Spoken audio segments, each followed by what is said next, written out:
This is your host, Christina Nichman. Each week, Savvy runs weekly broadcasts providing entrepreneurs and successful individuals a platform to express their dreams, hopes, lessons learned, expertise, and wisdom with the world. Our guest today is Jasmine Sandler. Jasmine has been in the internet marketing game since the early 2000s, when she started and then sold a social media network. Jasmine Sandler has been named top 40 digital marketing strategists in the online marketing industry. She has created and delivered over 200 speeches on B2B digital marketing and sales to business professional audiences around the world. Today, Jasmine joins us to share her best tips and secrets for small business owners on how to stay focused while using social media marketing to drive brand awareness, lead generation, and online sales. Find out more about Jasmine at jasminesandler.com. Hi, Jasmine. Welcome to Savvy Central Radio. How are you? I'm doing great, Christine. Thank you. I'm very happy you could come out and talk today. You're going to talk about your journey to becoming a digital marketing trainer, author, and speaker. Tell us how that all came about for you and how you came to creating your own business. Yeah, sure. So I always say these days it's funny because every time I'm talking to someone new, I feel older and older in the digital marketing space. I've been in it a long time. If you look at, the speed of technology, right, and the speed of digital marketing and social media, and I've been involved in digital marketing since 1995. Wow. So I feel like I was one of the first ones that kind of fell in love with AOL, back in the day. And I said to myself, there's something here. When I said you got mail. Oh my God, I love You Got Mail. Well, yeah, to me, You Got Mail is like Twitter today, right? You're always checking your tweets. So anyway, I've been in it for a very long time, and I think I've grown with the industry. I think the industry is still in an immature state, and there's still changes happening, which I write about quite a bit as a writer. But essentially, I started out, many years ago, basically solutioning websites for small businesses. That's how I started, because back then, websites were just like a simple page. Yeah. They were actually not even a website; they were a web page. Exactly, kind of like WordPress. No, it was like flat. Static kind of website. Coding, right. Yeah. So anyway, I was basically solutioning websites for small businesses in Miami. I ran a business there a long time ago. I saw an opportunity where these businesses wanted to understand, hey, how do we use the internet, right, to make our lives easier, to sell more, to get foot traffic in our stores. And, that still hasn't changed. But what has changed is, there's thousands of tools, thousands of social networks that companies can use. There's thousands of agencies that companies can go to. There's thousands of freelancers, millions of them, right? Mm-hmm. So I've been in the game for a really long time, and in some areas I'm know more than others, right? Mm-hmm. I don't want to say I'm an expert. I let other people say that, but I know more than others. So, in my many years being involved both as an agency owner, as a consultant to other agencies, as the head of marketing for other agencies, I found myself, flash forward to 2006, I was a head of a pretty large search marketing agency, and I found myself kind of pushing away a lot of small business prospects because a lot of the agencies, especially agencies like that, at that level of agency, they didn't have the personnel or the time or the interest for smaller businesses. So this light bulb went off in my head, and I said, wait a minute, I'm going to leave this agency, go start my own, and serve small businesses really around educating them on digital marketing practices, and then helping them use more organic tools, because small businesses obviously don't have the media budgets that large businesses do for digital marketing. So since then, I've built myself up as an educator. So I do that through my training programs, both live and online, as an author. And then, as we were talking previously, I love speaking. I truly enjoy it. I get a lot of passion out of speaking in front of audiences and getting their feedback and seeing that I've made a difference. And I can, I had a new client yesterday where we had a kickoff meeting. It's a social media strategy client, and they don't know too much about me. They just have read a lot of what I've written about social strategy for small businesses. and they started asking me questions about SEO, and I'm answering every single one of them. And I stopped and I said, you do realize that I run an SEO company? And they said, no, I didn't even know that. So, I feel that I can give a lot of good, solid advice to small business owners because I've done it myself. I started, launched, and sold at a loss a social network back in 2004. So I know what to tell small business owners to avoid and where to go. So that's why I focus more on the education and the training. And what's interesting today, and you mentioned that things have changed so much in the online market, and that many years ago you had to know code. You had to hire someone that understood how to build a website from scratch. Today there's tools out there that, you just get a template, throw that puppy together, and it's very, for one, inexpensive. But there's also a lot of resources, a lot of freelancers out there to help you, a lot of tools, free tools and such to really help you as a small business owner, that you don't need the insane budget. In fact, we had a marketer last year that said small business owners have a plus over huge businesses in that they can get a lot more creative with their branding and marketing. And so that leads me to ask you, Jasmine, what you've seen working with small businesses, what has been some of the big faux pas you've seen or mistakes that plague small business owners when it comes to marketing and branding their message? Yeah, well, I would say there's a lot, but definitely I think I'll just kind of the greatest issue, I think, is that they don't know how to talk to their audience. They haven't done their homework in terms of user profiling. They don't know how to talk to their audience online, and they don't align their resources to do so. And that's not really just for small businesses, for any business. So, it takes content planning. It takes understanding your voice. I do personal branding for executives. That's like the majority of my consulting work. And one of the first things I do is walk my clients through an exercise where they find their own voice, right? They identify their own online market position, and then they go for it. Go for it meaning really committing to that, right? Because that's the whole point. If you get dissuaded or unfocused as a brand, which is a major problem for small businesses, you're never going to get any traction. So I find myself a million times like taking my clients and putting them back on the right track. You know what I'm saying? How is it that businesses don't know how to talk to their, is it that they're just like thinking, oh, I'll follow what that business is doing because it looked like it worked for them? Or are they just not listening to their clients? What's going on with them? I think it's both. A lot of small businesses, I find it's interesting. They don't even know about social listening tools. They don't even understand it, which is, to me, is ridiculous because the whole point of social media is listening. That's actually the entire point of it. So, I write a lot about that in my books, like how you listen and then engage. So anyway, so I think that they don't realize that it is a listening tool. It's, again, that's why I educate them. It's a lot around like awareness and, it's standard marketing practices. I have my MBA in marketing, right? So any good marketer should. And, anyway, so, standard stuff we learned in grad school, through our Harvard business case studies is how you model marketing programs after others. You know what I'm saying? Yeah. But with the world of digital marketing, you can take some of those practices, but you have to customize it to the brand because it's engagement, more and more and more. Like if you look at, I don't want to get too deep into SEO, but I do it every single day. It's like, if you look at factors of SEO, one strong factor is social signaling, and that comes from engagement. That comes from real conversations. So you can't just like broadcast, you actually have to you should broadcast what you're doing to make people aware, but you have to also engage. You have to build an ecosystem, right? Small businesses, they don't understand that up front. So that's why the education is so important for them to understand. They also, the other thing that plagues them is having a budget. Honestly, that to me, I'm a very direct person. With anybody that I talk to that's interested in hiring me or my agency or whatever, I tell them you got to have a budget. It's not a joke. Like digital marketing costs money, so you have to have a budget.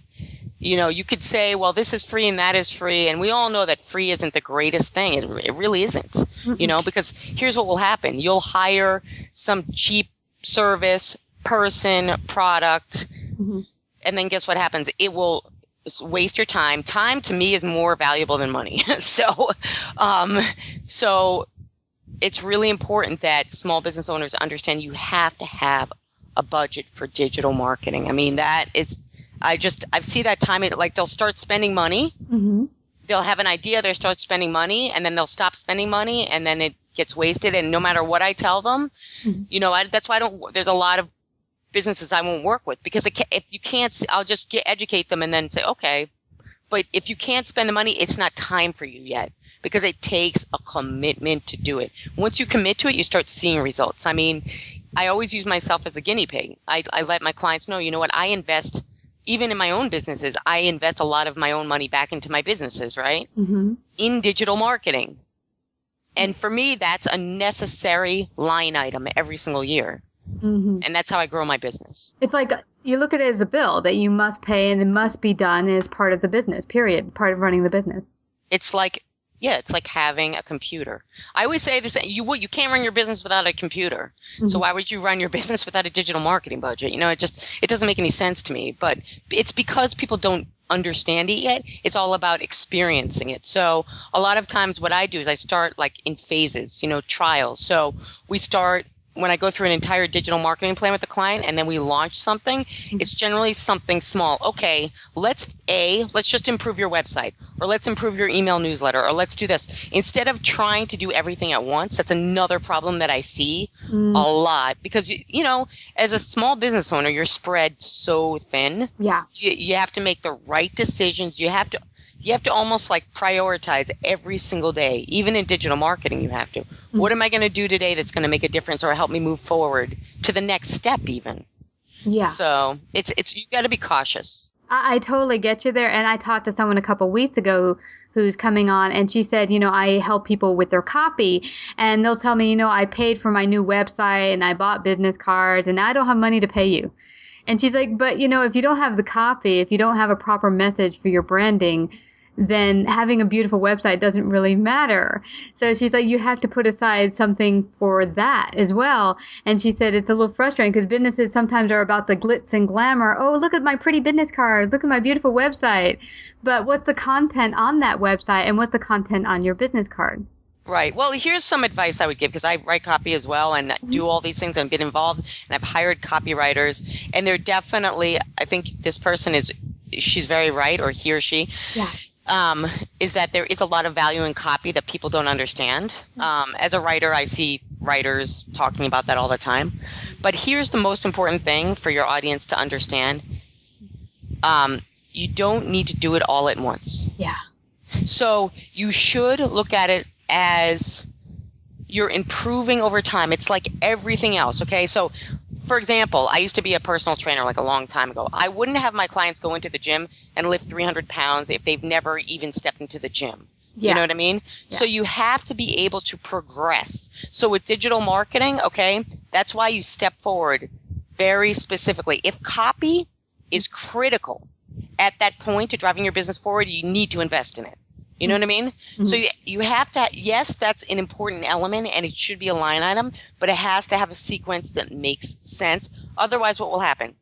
Small business owner will get totally frustrated and say, I've already spent all this money. Believe me, I'm writing another book right now about SEO, and I cannot tell you how many clients I've worked with.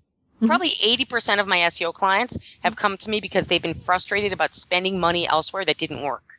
Because it might not be that those SEO people were not professionals. They probably were, but they probably didn't educate them to let them know, hey, you know what?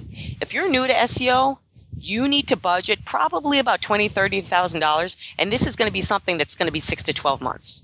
You know what I mean? If you don't tell somebody that up front, they're going to start spending money and get very frustrated. So that goes with everything that you do in digital marketing. And one thing we talked about prior to our interview together was also that many entrepreneurs suffer from the shiny object syndrome, as I've done it myself. How can business owners better learn to hone their clarity and focus in their business so that they can stay on target?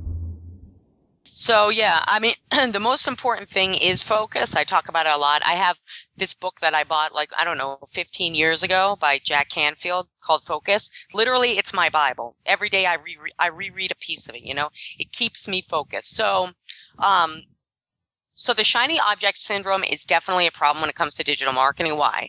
social media tools, market automation tools, email production systems. Oh my God, I want to buy that email list. How many times have I heard that, right? From clients because somebody else is doing it or it seems like the right thing to do. So forget all that. That's why you have to go back to your focus. So to hone clarity and focus in on their business, the things that they need to do is have a plan. I don't do anything without planning for my clients. There's a plan, whether it's a short-term plan or it's a long-term plan. So if you have a plan in front of you, like any business mentor would tell you, right? I'm not a business coach. I'm a digital marketing, consultant and trainer, but you have a plan to say, okay, this is in line with my plan or this falls outside of my plan. If it's in line with your plan, you know what to do next. You know where to focus. For me, it's very easy because I was a sales trainer for IBM for 7 years. A lot of what I do is digital marketing and sales training. Mm-hmm. Everything I look at is related to revenue and sales. I love sales. Like I love it. I'm the one that's always like, I don't know. It's just, to me, I love sales. I think it's fun. It's like, I don't know. It's enjoyable. It's like a game to me. I love it. So for me, I look at something and say, is this going to lead to a sale? Is this getting me closer to a sale? If it's not, forget it. Mm-hmm. It's not worth my time. And it's the same thing with anything you do in your business, hiring people, hiring resources for digital marketing, right? So that's another thing. You could go and hire somebody for a lot of money or maybe an intern or something, is it helping you? Have you written even that? I write job descriptions on behalf of my clients, mm-hmm. Because I don't do everything. So I'll tell them, well, you might need a VP of marketing or you might need a marketing coordinator. You might need a social media manager that I can work with, right? Mm-hmm. If you're not going to use my team, whoever it is, you need to have job descriptions. So everything really needs to be thought through to say, okay, is this resource aligning with my goals? Is this spend aligning with my goals, right? Is this project aligning with my goals? And you'll get your answer pretty quickly, and you also, the important thing to notice as you move forward with digital marketing mm-hmm. is if you're doing something like I have my favorite client in Mexico. Yeah. He's the best. He said, Jasmine, help me stop chasing after these shiny objects, right? Mm. And I tell him, Barry, is what you're doing leading to more dollars into your pocket? Is it leading to new clients? Because if it's not, please stop. It's a waste of your time. Yeah. And he always says, you know what? You're right. So to me, it's very simple. Yeah. Because to me, this question is the most important. It's a most important thought that I have on a daily basis for myself and for my clients. Mm. And actually, that would ring true for whether you're going to a networking event, whether you're starting your day, even picking up the phone call to call someone for a particular, okay, this is going to be a sales call. Are you staying on target? Or are you starting to go off with the kid and the baseball game and the husband did this? And before you know it, it's a personal call that's about 2 hours long. I think women business owners in particular, I myself, in the beginning of my business, spent hours on the phone talking to people and thinking, why am I not making sales? Because I'm having personal phone calls all day long. And it's really not a sales call anymore. It's really, it's shifted past the sales call and gone off focus. Yeah. So here's the thing with me. I mean, it's funny, actually. I was reading this morning, because I'm a LinkedIn author and trainer and I have a network that I try to support as much as I can on LinkedIn. Mm-hmm. So there's a guy who's in my first network who wrote a post on how he stops from giving free IT advice. And I'm like clapping. I'm like, good for him. You know what I'm saying? Yeah. How many people ask me, friends, whomever, can you give me some digital marketing advice? I'm like, all right, if you're going to pay for it. You know what I mean? I'm running a business. You wouldn't go to a mechanic and say, can you fix my car for free? Because you'll probably ruin it. You know what I'm saying? So you have to have value. I find this, I do a lot of, I would say on my personal branding consulting side of my business, 80% of those clients are women. Mm. So, I try to educate women a lot on being tougher,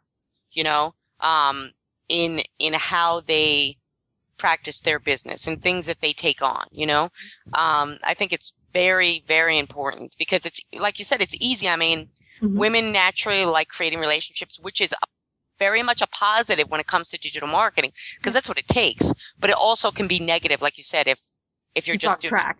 If you get off track, right? Yeah. Exactly. Yeah. Mm-hmm. And also you mentioned a very important point is that friends and acquaintances will see your talent and just think, oh, no biggie, you know, it's like a piece of cake for you, like knowing the back of your hand. You don't mind just sharing that information or whatever your expertise is. And I get this, Jasmine. In high school, I was a violinist, so I carried my violin wherever I went. And people were like, hey, can you whip that puppy out and play me a song? And I'm like, what am I? That's funny. Like, no. And so it gets to a point, you make a good point there, that as a business owner, you can't just be whipping out your talent and giving it away for free, because it also devalues you in the person's eye and people who see you, because they're like, well, if you just give it away to free to everyone, they're like, well, then you can give it to me for free. You know, they don't see the value in it. Yeah, exactly. You know, there are things you give away for free in your business that are important. Like I do so much social media strategy primarily on content. Mm-hmm. And it's important that you have what we call open content. So that's free content. Mm-hmm. And that helps with awareness. So there are certain things that you do need to give away for free. Like I do free phone calls every single day, 15 minutes. That's it. And I know when I see who it is, I know if I want to spend that 15 minutes and if I don't, you know what I mean? Yeah. You do have to, you know, I mean, I've done like literally in the last 2 years, I've probably done over 200 free speaking engagements. That's crazy, right? Yeah. But it's really important for my brand. To me, it's a marketing investment. Well, I think the difference, Jasmine, though, is not just doing it to do it. It's doing it because, see, I think the difference with women, I've gotten this talking to a lot of women business owners, is that, oh, they want to be nice and helpful, but it comes to a point where you're giving away the kitchen sink. So it's one thing, like, I'm going to give you a 15-minute consult so you can see what I'm all about. So you want to maybe invest if you see the value.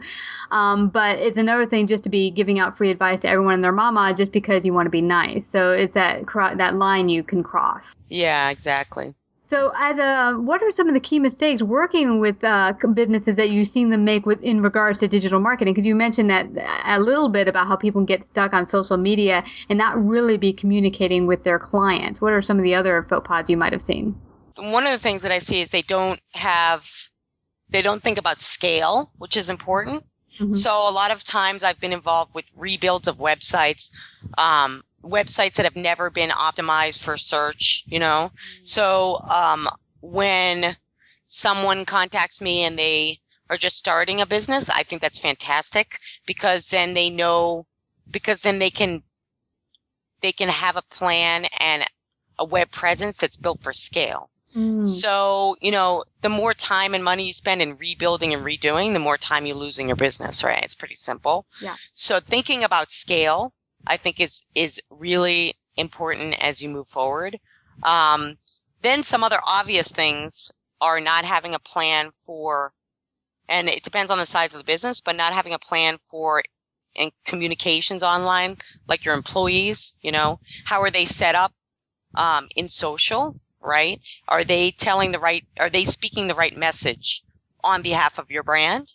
Do they have guidelines? Do you have guidelines, right? Are you other things that they're not doing in that vein? Are they aware of what their market position looks like, you know, in terms of its reputation? Are they being found, right? So again, this always goes back to awareness. You know, there's lots of tools out there to help them identify what's being said about their brand, about them. I think those things are important. So I think those are three important things that they should look at. Scale, you know, they're having guidelines for online communications, and then understanding what we call in my world is sentiment or online reputation. Do they have the tools set up so they know what's even going on? You know, and one of the things that I do in strategy is assessing tools and implementing tools and helping their team implement tools so they have analytics. You know what I mean? So that I'm surprised how many people that are hired as social media managers that I've even interviewed that don't even use analytics on behalf of their clients. I mean, it's an obvious one, and it's so important because that's how you can visibly see is something working or it's not. Those are three things that I think are important. Yeah, I like that you mentioned also to pay attention to your reputation online, because there was one agency or woman I know who owns an agency who said one of her clients was, putting up on Facebook pictures of her going clubbing and drinking and doing all this crazy stuff and wearing crazy outfits. And she's like, okay, that's great. You need to do another page that's not your brand, not your business, and don't put that stuff out there. And she's like, well, that's me. I was like, no, but that's not your brand. Do you want to be someone that's a hardy girl, or do you want to be a business? Because she was more of a serious corporate type business, and that's not the message you're reflecting. So it does make a difference. And even if you are not owning a business, what you put on social media is also gauged by employers. It definitely follows you where you go. People are paying attention. So you need a plan for your own personal brand. That's why I do personal branding. That's, of all the things I do, that's the one that I'm the most passionate about, because I'm working one-on-one generally with either a CEO or a key executive or the head of a sales team or something, mm-hmm. And their reputation is literally, and business owners, all right, your reputation is everything. It really is. And I have friends of mine. I mean, I could tell you some of my friends that love taking pictures. Mm-hmm. I have guidelines for my friends. They laugh at me. I'm like, you are not putting that online. Nope. And they're like, Jasmine, we can't even go out with you anymore. I'm like, no, you can't, unless, they have to actually have approval process for my friends. They crack up. They give it to me, and I go through the timeline. Everything to me with your presence is so, so important. It's critical. Yeah, and another thing people don't understand is once it gets up online, it doesn't just disappear. You can delete it, but it is somewhere out in cyber universe. That's a really good point. Some things you can't do anything about. You have, like I said, friends that put things up. You can't, whatever, Yeah. That might lead to some fun story down the road. But you're right. But you should be careful. Absolutely. Absolutely. Well, I want you to let people know what's coming up for your business, any exciting events that you want to tell people about, because you're in the New York City area. So if you're doing some fun events, people can come on out and join you, perhaps. Yeah, absolutely. I am in New York. And also, I just wanted to let the audience know that, I recently opened up an office in Los Angeles to support some clients I have out there. So I'm planning on going out there in the near future, but nothing yet in terms of any speaking engagements I have there. Generally, I do most of my work as a trainer and an educator is private paid corporate events. I do some public events based on interest. I am doing a speaking engagement coming up in August for Oppenheimer Funds. It's a limited engagement for CPAs only. So if there are CPAs on the call that are interested in it, they can certainly email me. Go to my website, JasmineSandler.com. And send me some information, and I can send them an invitation to that. I am speaking in Las Vegas at Salesforce's Data.com conference in October. So if anybody on the call is a Data.com user, which is a great product. I mean, honestly, all the Salesforce products are absolutely awesome in my mind. And I'm also speaking at an entrepreneurship conference I just found out about yesterday, but it's not till March in upstate New York. But I have an events calendar on my website. So I update that, or my team actually updates that for me frequently on any places that I'm speaking or attending. So I definitely encourage anyone on the call that's interested to go to my website, JasmineSandler.com, and sign up for future notifications about events. Also on my site are my books for sale. Most importantly, for the audience to know about is my training courses, actually. Mm-hmm. I am launching a whole series of training courses on the back end of my site. We're just putting some finishing touches on the back end of my site in terms of development. For those courses, I'm launching a crash course on personal branding. I'm launching a new version of my LinkedIn selling course on my website. And I'm also launching an ABC 1-2-3 social media course for small business owners on my site. So basically, by signing up to any notifications on my site, you'll find out about courses. I do white paper giveaways, like I do giveaways of a lot of my action plans and things like that. Well, this has been so informational and insightful and very important for small businesses out there everywhere, no matter where you're at in your business. You can always rev up our message and make our branding a little bit firmer. So it's been great having you out here today and sharing your wisdom, Jasmine. Thank you so much for coming to Savvy Central Radio. But before we head on out, is there any parting words you'd like to leave with our audience? Yeah, I would say As someone that's a digital marketing, most of my clients are small businesses. My advice is to take digital marketing really seriously, including your own personal brand, because at the end of the day, digital marketing and tools like LinkedIn and tools SEO, they can really help to drive your business. And it should be considered an investment and not a cost. Very awesome information to end on out here. Thank you, Jasmine. I want to thank you for coming to Savvy Central Radio. And everyone, please go check out Jasmine's site today, JasmineSandler.com. And thank you, Jasmine, for coming to Savvy Central Radio.